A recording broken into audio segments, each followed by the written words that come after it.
तालिबान और ईरान के बीच में गुप्त खुफिया खेल चल रहा है, जिसके केंद्र में हजारों अफगानों की जिंदगी दांव पर लगी है। एक रिपोर्ट के मुताबिक तालिबान ने ईरान के साथ मिलकर उन अफगानों को निशाना बनाने की गहरी साजिश रची है जो कभी अफगानिस्तान में ब्रिटिश सेना के साथ काम कर चुके थे।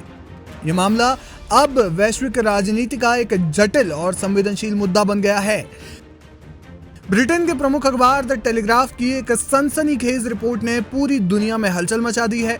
इस रिपोर्ट में दावा किया गया है कि तालिबान और ईरान के बीच एक गुप्त समझौता हुआ है, जिसके तहत अफगानिस्तान में ब्रिटिश सेना के लिए काम कर चुके कुछ अफगानों को ईरान को सौंपा जाएगा। तालिबान ने इन व्यक्तियों पर ब्रिटेन के लिए जासूसी करने का आरोप लगाया है।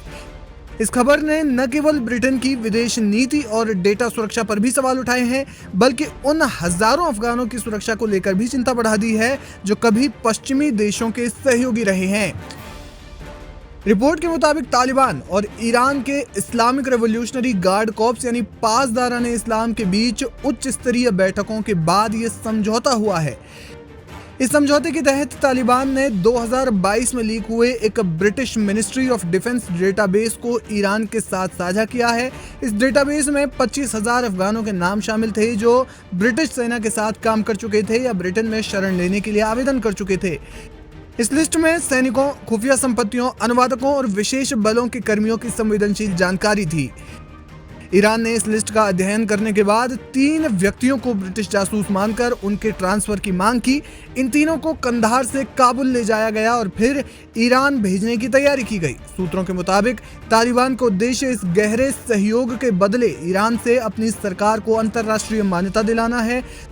दूसरी ओर ईरान इन संदिग्ध जासूसों को पश्चिमी देशों, खासतौर पर ब्रिटेन और अमेरिका के साथ परमाणु वार्ता में दबाव बनाने के लिए इस्तेमाल करना चाहता है। दरअसल ये पूरा मामला 2022 में हुए एक बड़े डेटा लीक से शुरू हुआ, जब एक रॉयल मरीन ने गलती से यह संवेदनशील डेटाबेस अफगान संपर्कों को ईमेल कर दिया। इस लीक में शामिल जानकारी इतनी संवेदनशील थी कि ब्रिटेन ने इसे दबाने के लिए एक सुपर इंजेक्शन लागू किया, जिसे जुलाई 2025 में हटाया गया। इस लीक के बाद ब्रिटेन ने हजारों अफगानों को गुप्त रूप से यूके में बसाया, जिसकी लागत अरबों पाउंड में है। तालिबान ने दावा किया कि उसके पास ये लिस्ट 2022 से थी और वे इसका उपयोग उन लोगों को ढूंढने के लिए कर रहे थे जिन्हें वे पश्चिमी सहयोगी मानते हैं। इस लिस्ट के आधार पर तालिबान ने कई अफगानों को निशाना बनाया और अब ईरान के साथ इस समझौते ने स्थिति को और जटिल कर दिया है। रिपोर्ट में खुलासा हुआ है कि समझौते ने तालिबान के भीतर मतभेद पैदा किए हैं।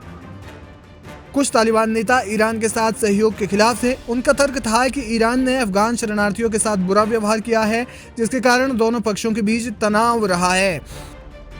इसके बावजूद तालिबान के शीर्ष नेतृत्व ने इस समझौते को मंजूरी दे दी, जिसे एक रणनीतिक कदम के रूप में देखा जा रहा है। इस खबर ने उन अफगानों में दहशत पैदा कर दी है जो ब्रिटिश सेना के साथ काम कर चुके हैं। 2021 में तालिबान के सत्ता में आने के बाद इन लोगों को पहले से ही निशाना बनाया जा रहा था। अब ईरान जैसे तीसरे पक्ष के शामिल होने से उनकी जान को और बड़ा खतरा पैदा हो गया है।